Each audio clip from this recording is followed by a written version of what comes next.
আমাদের আইসিটি বিষয়ে আইসিটি যে বিষয়ে আমাদের সংখ্যা পদ্ধতি, এখানে মূলত 4টি সংখ্যা পদ্ধতি নিয়ে আলোচনা করা হয়েছে। একটা হচ্ছে ডেসিমাল, একটা বাইনারি, একটা অক্টাল, একটা হেক্সাডেসিমাল।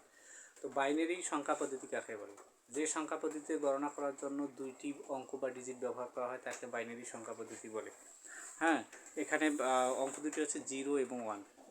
আর ডেসিমাল সংখ্যা পদ্ধতি কাকে বলে? ডেসিমাল সংখ্যা পদ্ধতি হচ্ছে যে সংখ্যা পদ্ধতিতে গণনা করার জন্য 10টি অঙ্ক বা ডিজিট ব্যবহার করা হয় তাকে ডেসিমাল সংখ্যা পদ্ধতি বলে। এর ভিত্তি বা বেজ হচ্ছে 10, 0 থেকে 9 পর্যন্ত। আর অক্টাল সংখ্যা পদ্ধতি কাকে বলে? যে সংখ্যা পদ্ধতিতে গণনা করার জন্য 8টি অঙ্ক বা ডিজিট ব্যবহার করা হয় তাকে অক্টাল সংখ্যা পদ্ধতি বলে। এর ভিত্তি বা বেজ হচ্ছে 8। আর হেক্সাডেসিমাল সংখ্যা পদ্ধতি হচ্ছে যে সংখ্যা পদ্ধতি গণনা করার জন্য 16টি অঙ্ক বা ডিজিট ব্যবহার করা হয় তাকে হেক্সাডেসিমাল সংখ্যা পদ্ধতি বলে। হেক্সাডেসিমাল সংখ্যাগুলো হচ্ছে 0 থেকে 9 আর A থেকে F পর্যন্ত।